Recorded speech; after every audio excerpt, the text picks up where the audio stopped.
Good morning. Have you ever heard of scar tissue? There can be a lot of scar tissue if there have been deformations in our walking or in our health issues. And it's a physical thing, right? But there's actually a lot of scar tissue as well in relationships. Today we have an extraordinary moment. It's so provocative, so creative, so amazing, so new creative.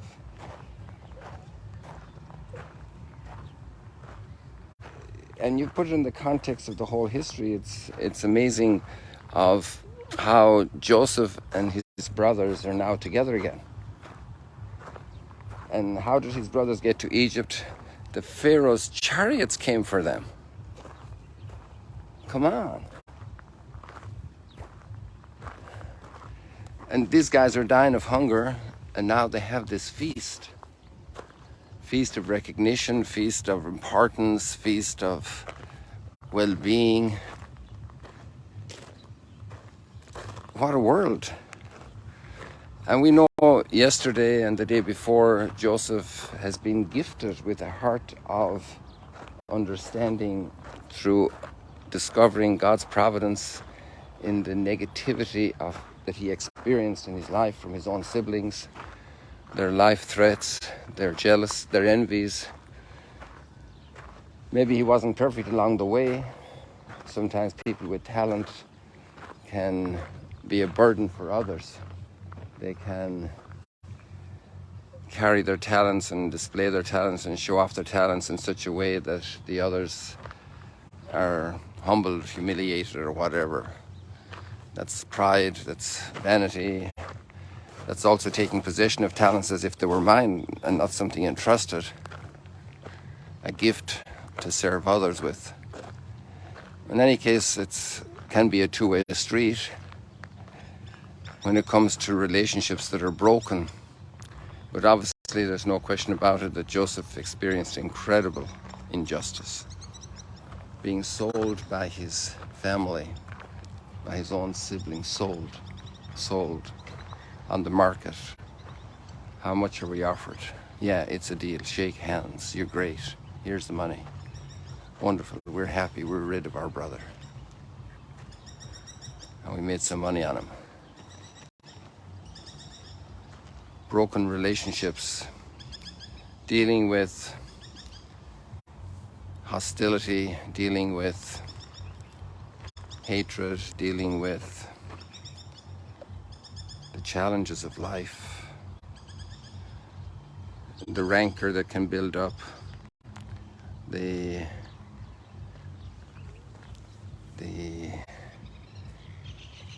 memory, scar tissue in the memory, scar tissue in the heart.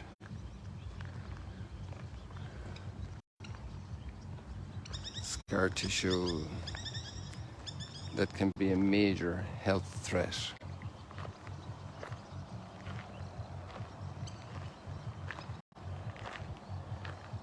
And then there's another moment we're at today, and they're all together, seemingly happy, very blessed in many ways. They have all they need now. Their famine danger is over. Famine is a terrible thing.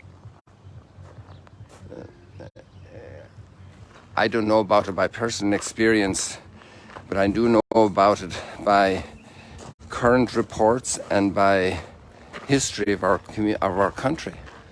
I remember my dad explaining to me once we were going into where a couple of neighbors lived. There were 3 houses behind our house, between us and the hills of the Burn. And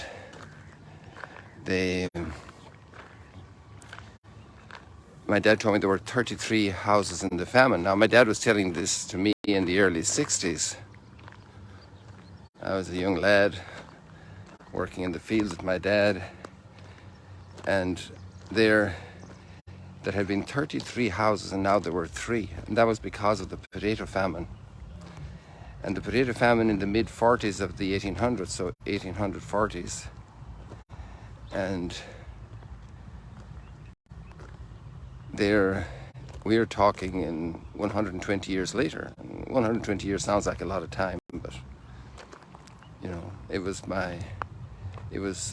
direct memory of my grandfather, of narratives, because he was born probably in the 1870s, and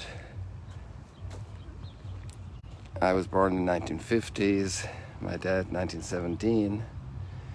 So my dad's father surely told them stories, if they were able to tell them, if it wasn't a taboo subject, about the horrors of the famine. And to escape famine and now to be in security in Egypt. And then when I was a child also, we were getting letters from our aunts. In Nigeria it wasn't a situation of famine, but my aunt was another aunt was in Ethiopia, 27 years. And you know what was going on in Ethiopia. Terrible famine. Terrible famine. Look at that, the reflection of the paddleboard man in the water. Isn't that amazing? That's the first time I've got a paddleboard reflection like this.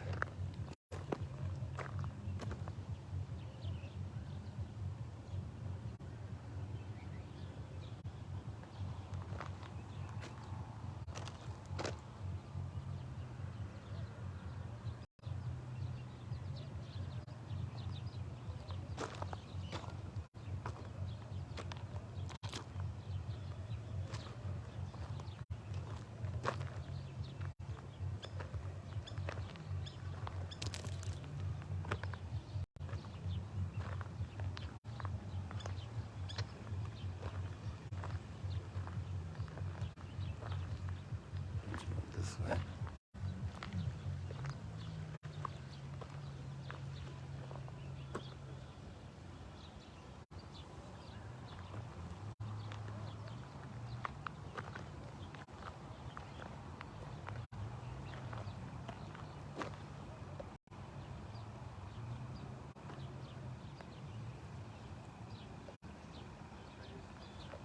Sorry, when it's totally zoomed in, it's very sensitive to the movements. It's not to get the whole picture there.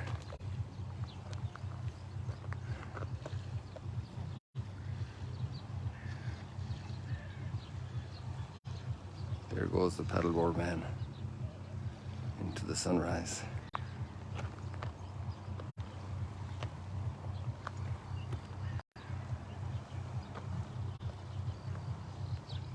So let's get back to our incredibly important and relevant topic. So, you know, we're very aware of the terrible disasters of famine, and actually there are a few places in the world today that are really threatened by famine. So they're safe from that. And so, and maybe Joseph says, I forgive you. But what about the scar tissue?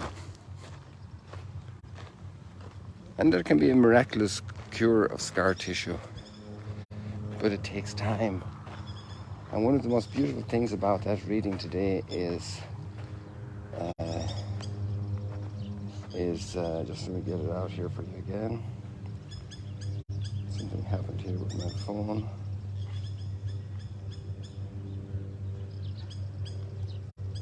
I lost my page. Just bear with me a second, please. Enjoy the sunrise.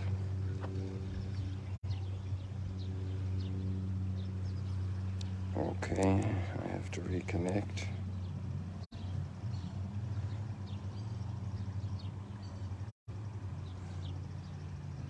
I'm just talking about the other phone where I have the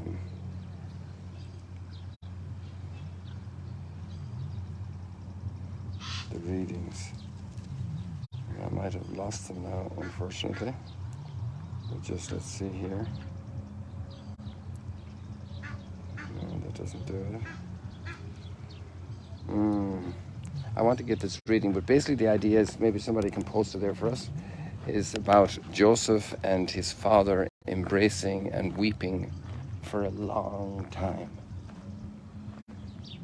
When Joseph meets his father, and he goes to meet him, he brings out the chariot and goes to meet him, and he meets his father, and they embrace for a long time, weeping. Can we figure out what that means?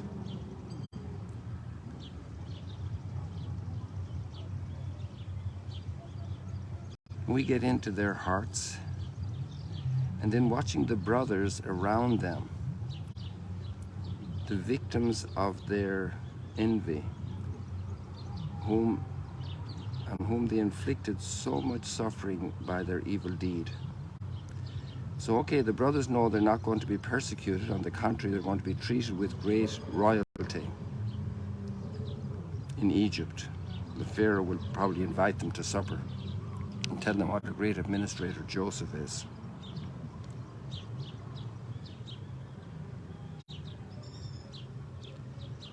But their hearts, what's going on in their hearts? What scar tissue has been there that needs to be fixed? That needs to be healed, that needs to be removed, that needs to be worked through. If Joseph and his father must embrace for a long time, and we understand that. We understand that.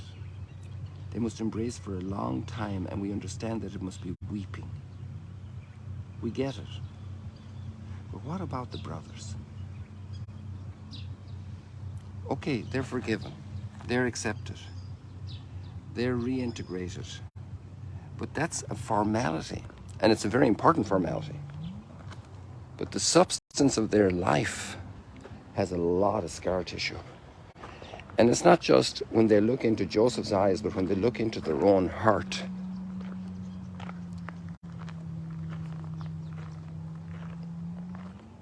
As soon as Joseph saw his father, Joseph hitched the horses to his chariot and rode to meet his father Israel in Goshen. As soon as Joseph saw him, he flung himself on his neck and wept a long time in his arms. And Israel said to Joseph, "At last I can die, now that I have seen for myself that Joseph is still alive." And there's a tremendous amount to ponder just in that comment of his heart.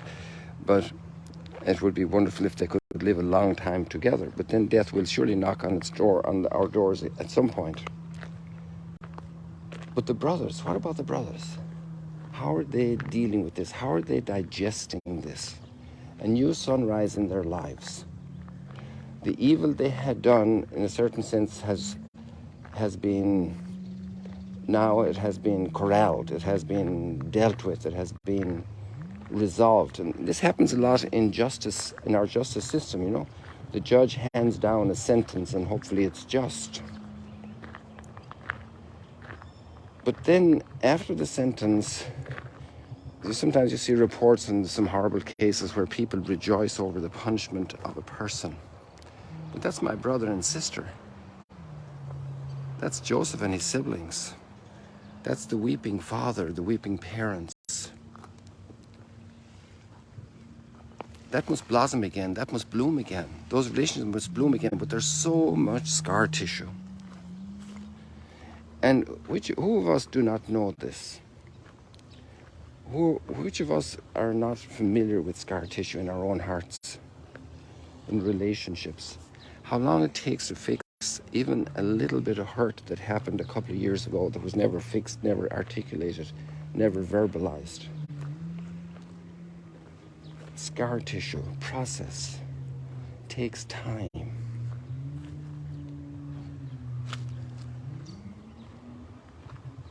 The salvation of the just comes from the Lord. And there's a great source for the healing of this. The Lord can take away the scar tissue and renew the relationships completely. But the same thing happens, you know, when Jesus meets Peter over here at the lake. "Do you love me?" 3 times.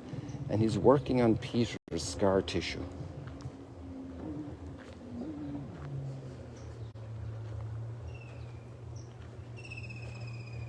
It's kind of a reverse story from the prodigal son, where the prodigal son is the one who ran away, but we have that encounter with the father that's just so emotional and tender, like today's encounter of Joseph with his father. But in this case, it was the evildoer stayed at home with a straight face, like they had done nothing wrong. And the victim was banished and sent away.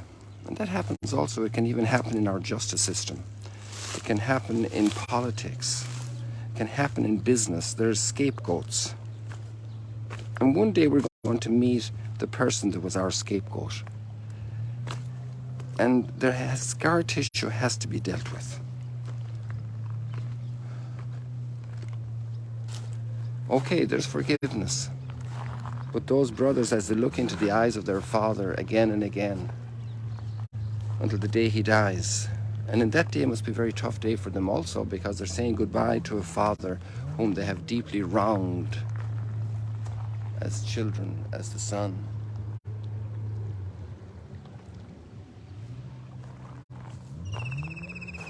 And there's a lot of scar tissue in humanity. There's a lot of scar tissue between countries, between peoples.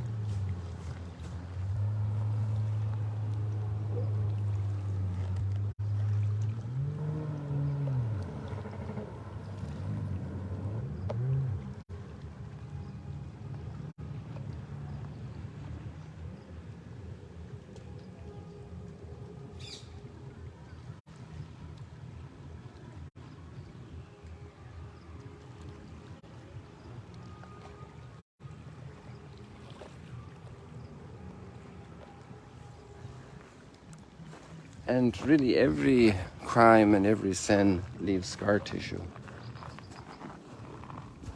that needs to be taken care of and dealt with. So there we got a huge field of work, people. That's part of the work of the salt of the earth and the light of the world. You are the salt of the earth and the light of the world. It's not a comfortable thing to deal with scar tissue. It takes time, gentleness, care. The Lord helps them. The salvation of the just is from the Lord. He is their refuge in time of distress. And the Lord helps them and delivers them from the wicked and saves them because they take refuge in Him.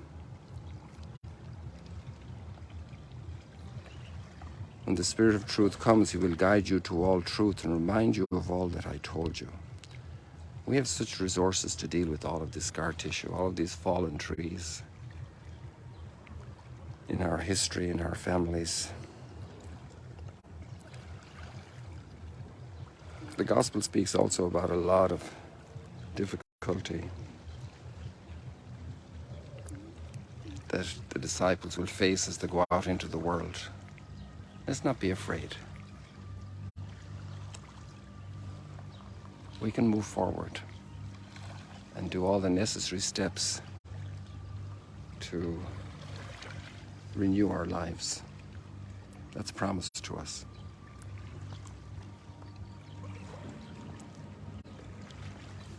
God bless you here from this beautiful spot on the Sea of Galilee.